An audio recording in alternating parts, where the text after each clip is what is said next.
Hello बच्चा party. तो कैसे हैं आप लोग? आई होप आप अच्छे होंगे। तो बच्चों, आज का जो विषय है वो आपने थंबनेल से देख लिया होगा। तो ये बहुत ही हॉट क्वेश्चन है उन बच्चों का जो 10th पास करते हैं उसके बाद। मैं रियली बता रहा हूँ, मेरे सामने ये अमूमन ऐसे क्वेश्चन पूछे जाते हैं कि सर 10th के बाद अब हम क्या करें। और मैं बता रहा हूँ वो इस टाइम इतने कंफ्यूज होते हैं अपने आने वाले टारगेट को लेकर कि बताया नहीं जा सकता है, क्योंकि उनके मन में बहुत सारे सवालों के जवाब नहीं होते हैं। क्योंकि उनके फैमिली वाले कई तरह के बातें करते हैं उनके 10th के बाद, कि कुछ कहते हैं ये कर लो, कुछ कहते हैं वो कर लो। मतलब फैमिली तो कहते ही हैं, आस पास के भी जो लोग हैं वो भी कुछ ना कुछ दिमाग में उनके डालते रहते हैं, जिससे वो काफ़ी कन्फ्यूज रहते हैं और वो समझ नहीं पाते हैं कि करें तो क्या करें। और थोड़ी सी गलती के चक्कर में उनका आने वाला सारा कैरियर क्या होता है, बर्बाद हो जाता है। तो वीडियो को बिना स्किप किए हुए अंत तक देखें ताकि आपको जानकारी आसानी से अच्छी मिल सके। तो बच्चों, सबसे पहली बात है कि 10th के बाद हम विषय कौन सा चुनें। यहाँ पर आपकी एक गलती आपके कैरियर को बीमार बना सकती है, इतना बीमार जिससे आपका कैरियर दोबारा उठ नहीं सकता। मैं रियली बता रहा हूँ, मैंने देखा है। देखिए, अगर आप 10th के पहले सब कुछ सोचे हुए हैं कि मुझे ये करना है, मुझे वो करना है, मैं डॉक्टर बनना चाहता हूँ, मैं ये बनना चाहता हूँ, तो तब सही है। लेकिन अगर आप कंफ्यूज हैं तो मैं रियली बता रहा हूँ, ये वीडियो आपके लिए बिल्कुल सही है, जो आपके कैरियर को बिल्कुल बना सकती है। कौन सा सब्जेक्ट को चुनना है ये आप पर डिपेंड करता है, क्योंकि फ्यूचर आपका है। तो चलिए स्टार्ट करते हैं और देखते हैं कि आपका अपना विषय कौन सा है, ताकि आप आने वाले फ्यूचर में बेस्ट कर सकें। तो चलिए बिना समय बिताए स्टार्ट करते हैं।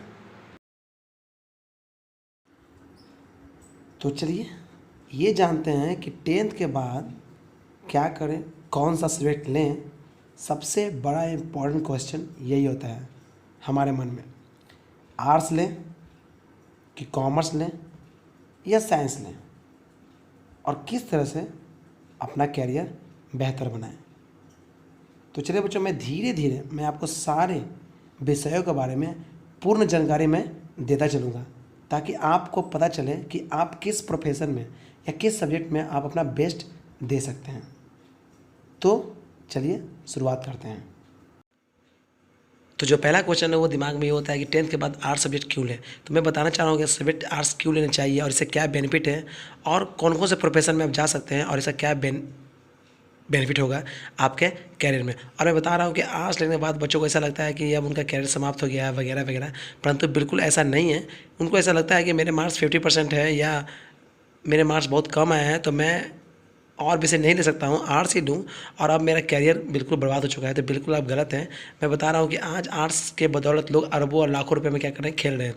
तो आइए जानते हैं कि कौन कौन से ऐसे प्रोफेशन हैं और कौन कौन से ऐसे विषय हैं जिसे आप चुनकर बहुत ही अच्छा प्रदर्शन कर सकते हैं। तो बिल्कुल देखते रहिए वीडियो को। आर्ट्स विषय जो लेते हैं वो क्या नहीं कर सकते हैं, यहाँ देखिए, पॉलिटिशियन, वकील, कोर्ट जज बन सकते हैं, संस्कृत के प्रोफेसर बन सकते हैं, प्रशासनिक सेवा, ये सारे वर्क आप कर सकते हैं। किस कारण से? आर्ट्स सब्जेक्ट को लेकर। तो ये आईएएस आईपीएस बनना, अधिकारी बनना, और इससे बेहतर और कौन से जॉब सेवाएं पूरे इंडिया में नहीं है। तो सोचिए, जब आर्ट्स लेकर आप ये सारे वर्क कर सकते हैं तो आपको टेंशन लेने की बात नहीं है। हाँ, अगर आप फिर भी कंफ्यूज हैं तब आपसे बेवकूफ़ कोई नहीं है ना। क्योंकि देखिए, हर प्रोफेशन अपने आप पे बेस्ट है, बस आपको वहाँ पर 100% देना जरूरी है, चाहे आप कुछ भी कर रहे हो। ठीक है, अगर आप साइकिल बना रहे हो, अगर साइकिल बनाने की कला आपको बहुत अच्छी आती है तो लोग आपके पास जाएंगे और आप उसमें लाखों रुपए कमा सकते हैं। ठीक है, हर प्रोफेशन में आज पैसे हैं, बस आपको वहाँ अपना बेस्ट देना होगा। चलिए बात करते हैं कि आर्ट्स सब्जेक्ट में कौन कौन से विषय हैं जिसे आपको लेकर पढ़ने चाहिए। मैं उनके बारे में बिल्कुल डिटेल से समझाने वाला हूँ, बिल्कुल वीडियो को देखते रहिए। ठीक है, तो सबसे पहला विषय है हिस्ट्री। आर्ट्स में सबसे पहला सब्जेक्ट आता है हिस्ट्री, यानी इतिहास, जो कि थोड़ा सा बोरिंग है। लेकिन अगर आपको इस सब्जेक्ट में रुचि आ गया एक बार, तो मैं बता रहा हूँ कि आप इस सब्जेक्ट में सबसे बेस्ट होंगे, और इससे लोग लाखों और लाखों रुपए कमा रहे हैं। ठीक है, मतलब देखिए, हर जगह कमाने बेसिस से लोग नहीं आते हैं। जहाँ आपका इंटरेस्ट हो और उस काम को करने में मन लगे, वहाँ पैसे मायने नहीं रखते हैं। ठीक है, तो ये आपका पहला विषय हुआ। और अब आपका दूसरा विषय है इंग्लिश। इस सब्जेक्ट में आपको इंग्लिश ग्रामर सिखाया जाता है, जिससे आप अपने अंग्रेजी को बहुत ही बेहतर कर सकते हैं। और यकीन मानिए, इंग्लिश सब्जेक्ट आने वाले फ्यूचर में बहुत ही बेस्ट होगा, क्योंकि आप इसे लेक्चर पद पर ज्वाइन करके आप एक अच्छे खासे अमाउंट प्राप्त कर सकते हैं, एज कहीं कॉलेज में, कहीं स्कूल में, कहीं भी। और इसके बाद आपका जो थर्ड विषय है वो ज्योग्राफी है, जिसे आप भूगोल भी कहते हैं। यहाँ पृथ्वी के बारे में आप जानकारी मिलता है आपको, जैसे भूकंप कैसे आते हैं, सुनामी क्या है, वगैरह वगैरह। ठीक है, इसके बाद आपका जो चौथा आपका सब्जेक्ट वो है साइकोलॉजी। इस सब्जेक्ट के अंदर आपको मनुष्य के दिमाग और उनके बिहेवियर के बारे में आप अच्छे से जान सकते हैं, यदि आपको इस विषय में इंटरेस्ट होगा तब।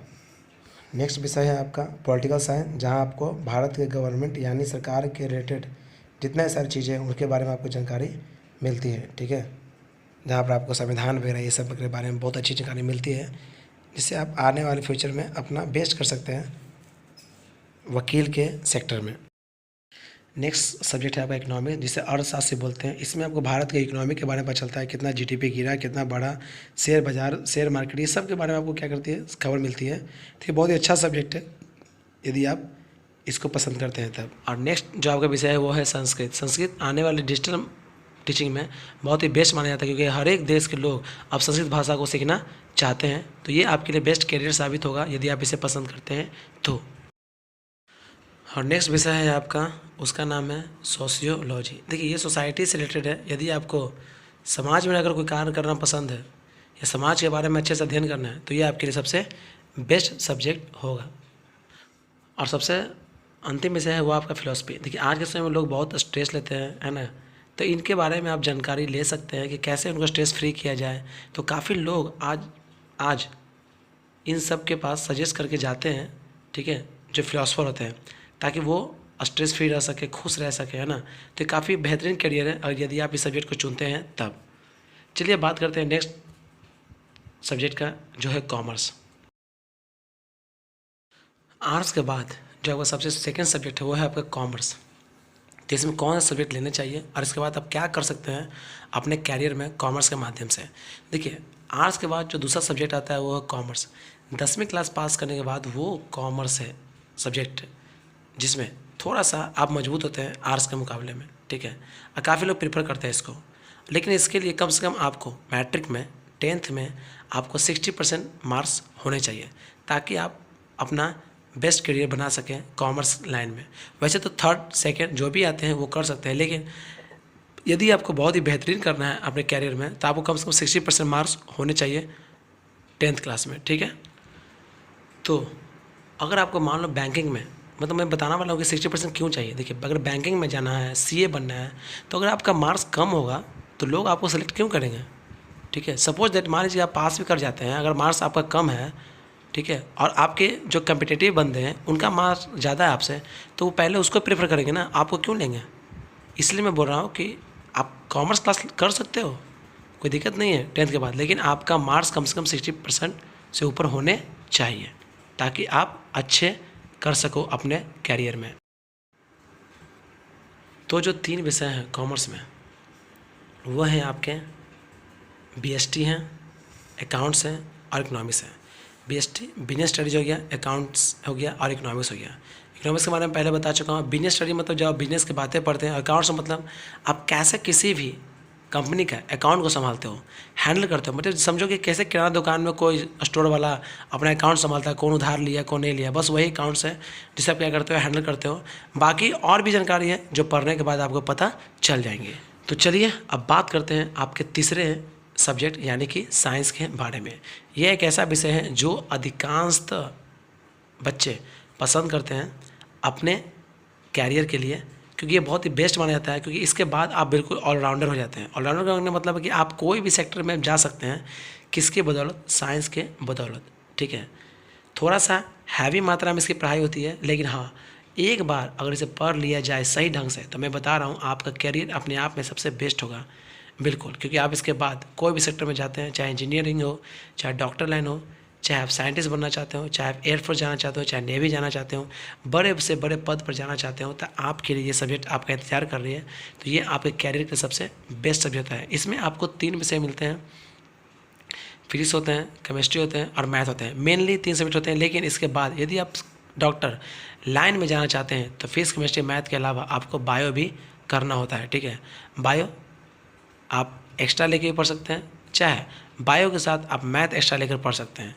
ठीक है, ये आपके ऊपर डिपेंड करता है, ताकि आप कभी कभी ऐसा होता है कि आपको कोई लगता है कि नहीं मुझे इस सेक्टर को छोड़ किसी और सेक्टर में जाना चाहिए, सपोज दैट, ठीक ना। बस होता है, ऐसा होता नहीं, क्योंकि बच्चे जो साइंस लेते हैं वो बिल्कुल क्लियर माइंड के होते हैं। ठीक है, कि नहीं मुझे अगर मैथ लिया हूँ मैं तो इंजीनियरिंग सेक्टर में जाऊँगा, अगर मैं बायोलॉजी लिया हूँ तो मैं डॉक्टर सेक्टर में जाऊँगा। ठीक है, तो आई होप सो कि ये वीडियो आपके लिए काफ़ी लाभदायक सिद्ध होगी। ठीक है, तो मैं चाहता हूँ कि ये वीडियो आप बाकी बच्चों को भी शेयर करें, ताकि उन्हें क्या हो सके, लाभ मिल सके। ठीक है, ताकि वो अपने कैरियर को बेस्ट बना सकें और अपने आने वाले कैरियर के लिए कंफ्यूज न रहें। थैंक यू, और we safe and we alert and जय हिंद। उसके बाद आपके सबसे ऑप्शन लास्ट है, वह है पॉलिटेक्निक एंड ITI, जिसे हम लोग डिप्लोमा भी कहते हैं। ठीक है, ये भी सबसे बेस्ट ऑप्शन है। ठीक है, 10th के बाद का, यदि आप बहुत जल्दी अपना कैरियर बनाना चाहते हैं, और बहुत जल्दी मैं क्या कहूँ, ये भी बेस्ट ही है। जैसे आप 12th करते हो उसी प्रकार आपका ये पॉलिटेक्निक होता है, इसके बाद भी आप डायरेक्टली ग्रेजुएशन कर सकते हो। ठीक है ना, और इसके बारे में मैंने पूरा डिटेल बताया हुआ है, पॉलिटेक्निक और ITI दोनों के बारे में, बिल्कुल। तो जाइए, डिस्क्रिप्शन में लिंक दिया हुआ है, चेक कीजिए और स्टडी कीजिए। तो बच्चों, आज से नो कन्फ्यूजन, जो हमारा अपना विषय हो उसी में अपना कैरियर बनाएंगे, और this is best for me.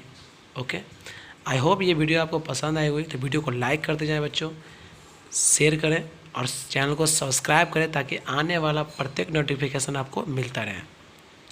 Thank you and good luck and take care, bye bye.